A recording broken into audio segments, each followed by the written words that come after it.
Mais quand tu as un enfant, on dit c'est les enfants qui gèrent notre vie, notre horaire, notre temps. Et en tant que maman, je pense qu'on peut être organisé, mais tu sais pas quand est-ce que ton bébé va faire sa sieste. Puis Dieu vient toujours me parler dans la saison dans laquelle je suis, tu vois, dans la journée où je suis, quand on dit que la parole est vraiment actuelle. Dieu sait là où on est, à quel moment. Bonjour tout le monde, j'espère que vous allez bien. Merci d'avoir pris le temps de vous connecter à cette vidéo qui, j'espère, va être une source d'encouragement pour vous. Aujourd'hui, on parle d'un sujet qui est très important et très pertinent aussi. On va parler de comment trouver des temps avec Dieu dans une vie familiale occupée. Et je m'appelle Véronique et j'ai le bonheur d'avoir avec moi justement une personne très occupée, Pasteur Sophie Luyten. Bonjour Sophie. Bonjour. Et merci d'avoir pris le temps d'être avec moi aujourd'hui. Aujourd'hui, le but, c'est vraiment d'avoir un cœur à cœur. On oublie les caméras. C'est comme si on était juste toi et moi pour parler des disciplines spirituelles, puis vraiment l'idée de recharger notre âme parce qu'on sait que les disciplines, c'est quelque chose à la base de difficile, mais quand tout d'un coup, tu es marié, tu as des enfants, puis que tu gères pas juste ton horaire, mais un peu celle des autres, c'est encore plus difficile, puis ça peut même être décourageant. Fait qu'on s'est dit, pourquoi pas avoir une discussion sur comment toi, tu gères tout ça, parce que j'imagine que c'est pas parfait non plus de ton côté. Non. Donc, je vais te présenter un peu pour que les gens aient une idée de qui tu es, puis tu me diras si j'oublie une sphère de responsabilité. Donc, tu es mariée depuis près de, je pense, 15 ans. Ça fait 16 ans. 16 ans, félicitations, avec Pasteur Ben Luyten. Oui. Tu es maman de 3 enfants. Oui. Tu es aussi pasteur de Nouvelle Vie, La Prairie, une église qui explose à plus de 1000 membres, je pense, quelque chose comme ça. 1300 personnes. 1300 personnes. Donc, tu travailles la semaine, tu prêches des fois, tu gères une famille. Donc, est-ce que j'oublie quelque chose? Non. C'est pas mal et c'est assez. C'est assez comme ça. Donc, toi, disons, est-ce que avant d'avoir toutes ces responsabilités-là, avant même d'être mariée, d'avoir des enfants, ça ressemblait à quoi tes temps avec Dieu? Disons, ça fait longtemps, là. Mais quand tu étais... ça fait un petit bout, mais quand tu étais célibataire, par exemple, est-ce que c'était même difficile pour toi d'avoir des temps avec Dieu ou c'était comme facile à ce moment-là? Ou... En fait, je pense que j'avais le luxe. C'est vraiment le mot que j'emploie aujourd'hui parce que tout a changé, mais de choisir le moment dans ma journée, tu vois, où je voulais passer du temps avec Dieu. Et même quand j'étais aux études, je me rappelle, je pouvais rentrer à la maison en plein après-midi puis me dire, là, c'est le moment où j'ouvre ma Bible, où je prie. Et ce luxe-là, je l'ai plus maintenant. Donc, chaque saison est belle et importante.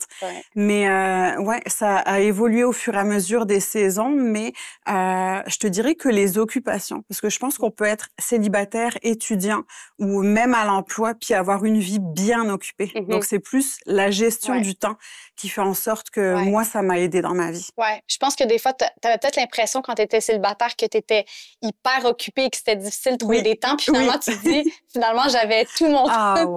Parce que c'est vrai qu'on est occupé, mais ça change quand tu gères différents horaires. Exactement. Fait que pour toi, ça a été quoi? Disons, si on pense à quand tu étais célibataire versus là, tu t'es mariée, tu as eu des enfants. Est-ce que ça a été comme une transition douce ou est-ce que ça a été comme vraiment... est-ce que ça a été difficile même? Je pense que ça a été difficile. Parce que quand j'étais toute seule, comme je te dis, je pouvais choisir mon moment. Après, quand tu te maries, c'est la beauté du mariage. Tu n'as plus juste toi à gérer, mais tu veux un mariage épanoui, tu veux passer du temps avec ton mari, donc tu rentres du travail, tu as juste hâte d'être à deux. Donc, je pense que c'est un réajustement au fur et à mesure. Puis quand tu as un enfant, moi, je pense que c'est plus ce moment-là que j'ai trouvé ça difficile parce que quand tu es 2 adultes, chacun peut être gestionnaire ou gérer son horaire. Mais quand tu as un enfant, on dit c'est les enfants qui gèrent notre vie, notre horaire, notre temps.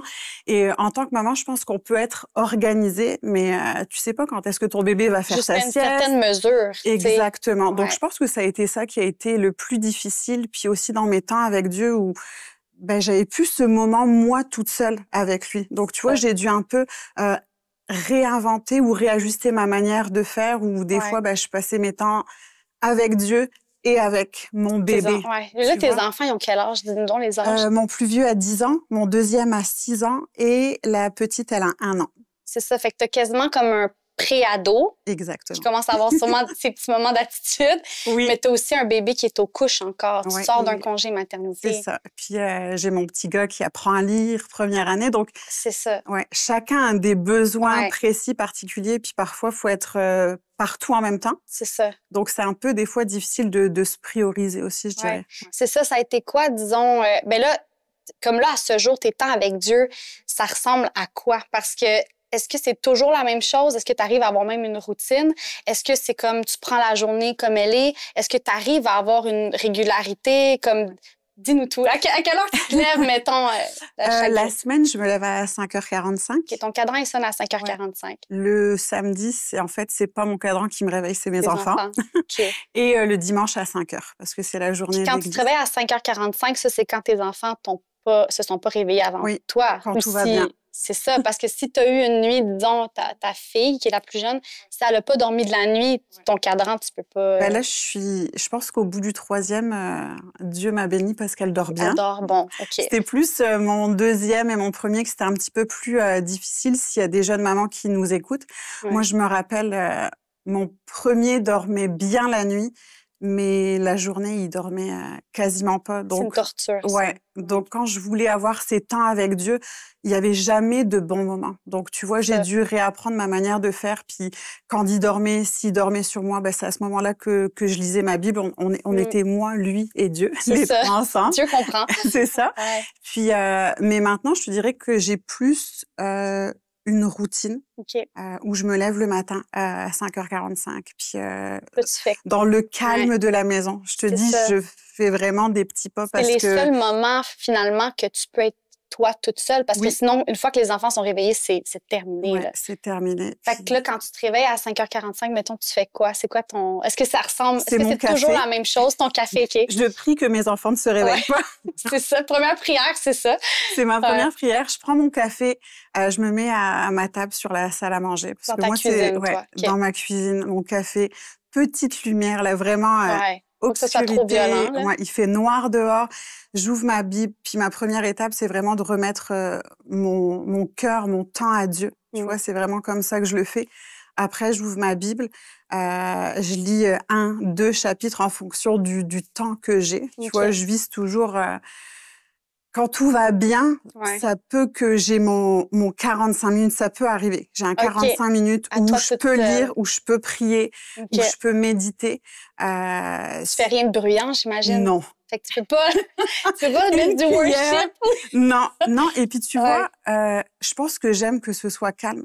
Mes moments de worship, c'est quand les enfants vont être à l'école ou si j'ai une journée de congé, que je suis toute seule dans la maison. Là, je mets la musique forte, puis je prie à voix haute et tout ça. Mais le matin, c'est vraiment le calme de sa présence. C'est le bruit le plus fort, tu vois, les pages de la Bible. Mais je lis la parole. Après, je vais avoir un temps de méditation. Moi, je suis quelqu'un... J'ai 2 Bibles. Ma Bible d'études pour mes messages et j'ai ma Bible de dévotion. Où là, c'est 2 Bibles différentes. Ouais, où j'annote, je surligne. Je sais qu'il y en a qui n'aiment pas du tout ça. Moi, je te suis. Moi, je barbouille toutes mes pages. Je surligne. Si c'est un... Puis Dieu vient toujours me parler dans la saison dans laquelle je suis, tu vois, dans la journée où je suis, quand on dit que la parole est vraiment actuelle. Dieu sait là où on est, à quel moment. Puis parfois, je mets une date aussi parce que c'est venu me parler à ce moment-là. J'annote.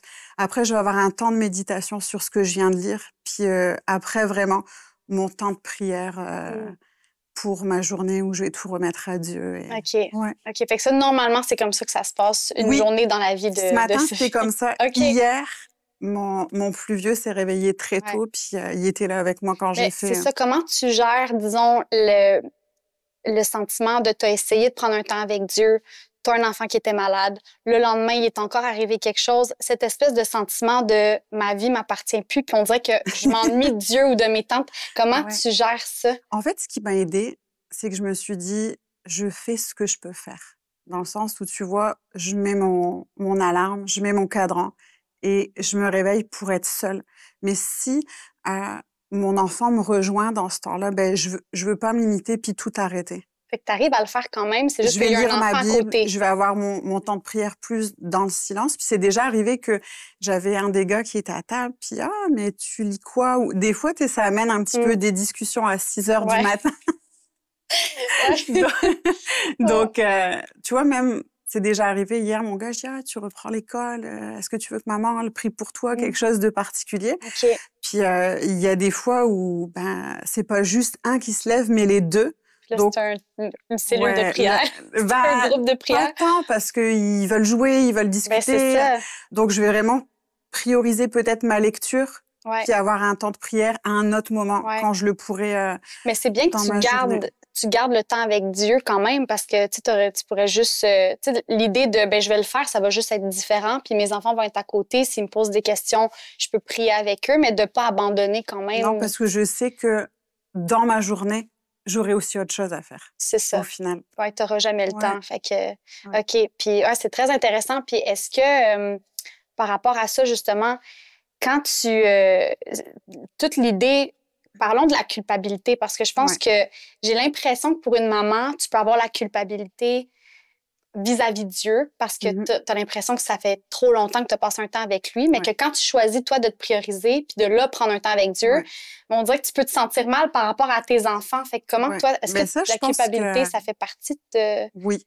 Puis je pense que c'est toutes les mamans comme ça où on trouve qu'on donne pas assez de temps pour nos enfants. Tu vois, je pourrais me dire, ah, mes enfants, ils partent dans 1h30 à l'école. Oh, non, mais je suis pas assez avec eux. Tu vois, on n'est pas assez avec nos enfants, on n'est pas assez avec Dieu. Donc, je pense que c'est de trouver l'équilibre. Puis, je souriais parce que j'ai une amie, quasiment la semaine où j'allais accoucher, elle m'a offert un journal, puis dessus, c'était écrit « Fais de toi une priorité ». Puis là, je l'ai regardé, je dis « Tu sais que j'accouche dans une semaine et que je serai mère de 3 enfants. » Mais comme ça marche pas ensemble. C'est ça. J'ai ce cahier-là dans ma chambre, puis je pense que de faire de soi une priorité, c'est pas égoïste, mais je pense que pour une maman, c'est aussi synonyme de bienveillance.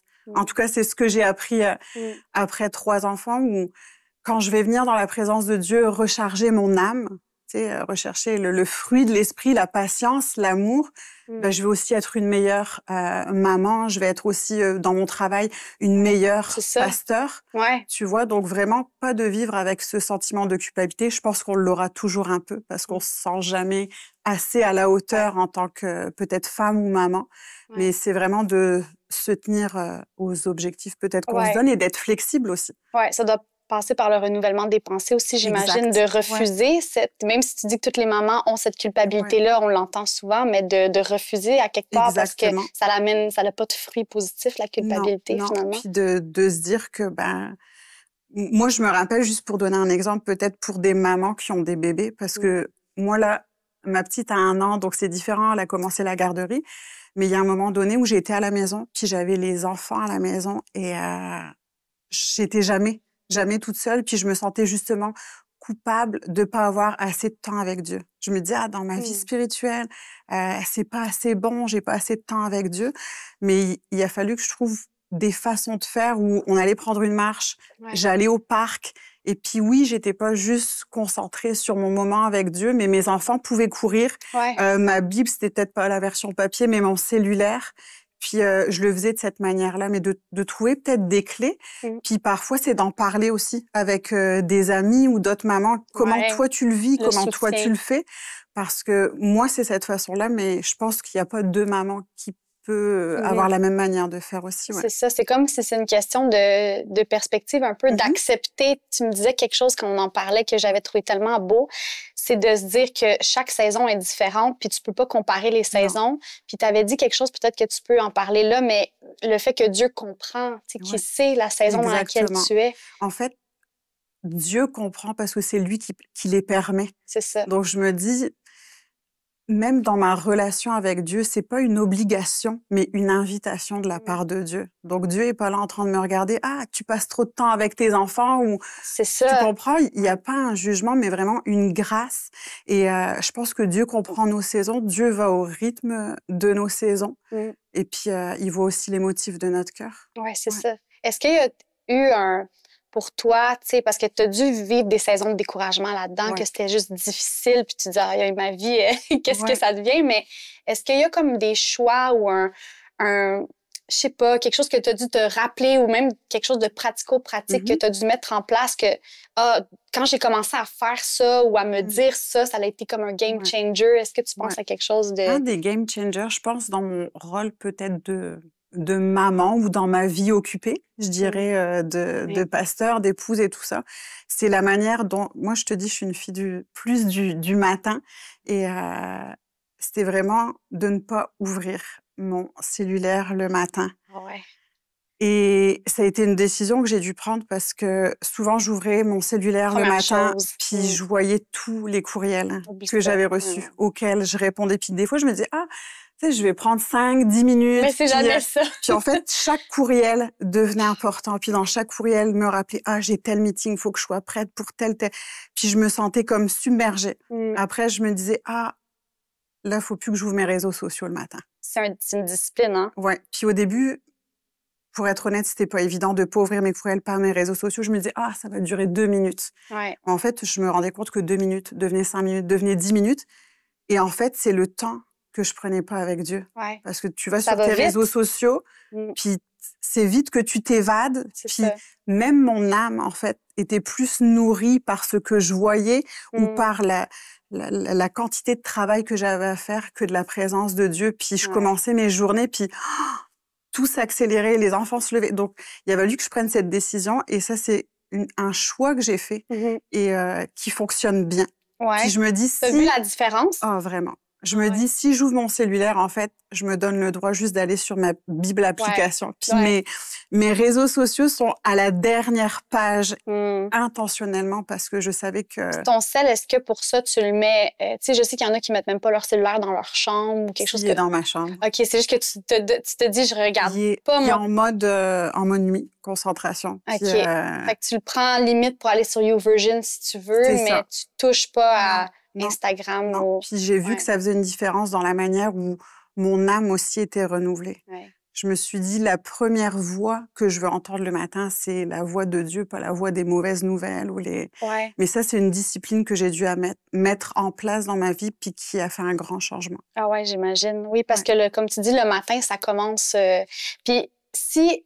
Disons, quelqu'un qui nous écoute que c'est pas une personne du matin, mais je me dis, quand tu as des enfants, tu n'as pas le choix de devenir une personne du matin, mais tu sais, quelqu'un qui nous écoute qui dirait, ben moi, le matin, c'est juste trop intense, j'arrive pas à prendre des temps avec Dieu. Une maman, tu dirais quoi? En fait, je dirais, choisis ton moment. Ça peut être le midi, ça peut être le soir, quand ton bébé est couché, trouve ta manière de faire, mais essaye de t'y tenir. Va falloir que tu sois flexible, mais que tu puisses prioriser ce moment et te prioriser aussi. De choisir le bon moment, le bon endroit aussi. Souvent, il y a des clés un peu, le bon moment, le bon endroit et la bonne manière de faire. Mais je pense que c'est propre à chaque personne. Puis quelqu'un du soir ou même des fois, je me dis, oh là là, quelqu'un qui travaille la nuit. C'est ça. Qui dort le jour. Des horaires atypiques. Mais c'est juste de se dire, je vais avoir tel moment dans ma journée, puis je veux vraiment le faire, je veux être intentionnelle.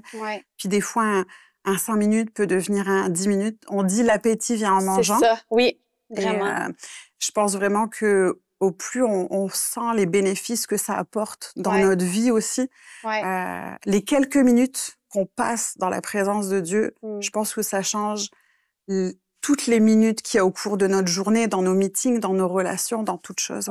Puis tu as dit quelque chose d'important, de ne pas se mettre le stress. Je pense que il faut que ce soit en 40 minutes ou il faut que ce soit 1 heure. Puis si c'est pas ça, limite, ça n'a servi à rien.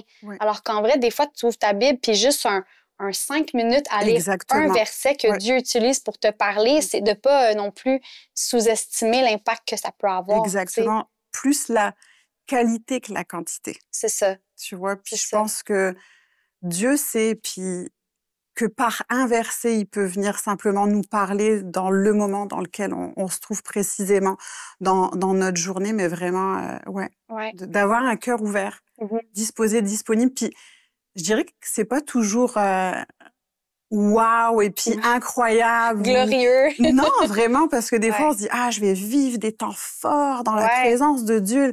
Puis des fois, c'est pas comme ça. Je me rappelle des saisons de ma vie qui étaient bien occupées ou même au-delà de mes temps d'occupation, peut-être des saisons de perte, d'incompréhension où je me disais, Seigneur, tu sais, le cœur à cœur, j'ai l'impression que ça vaut pas la peine. Tu sais, j'ai l'impression que je suis complètement découragée, j'ai l'impression que je reçois rien, tu sais, que mon âme est sèche, vide.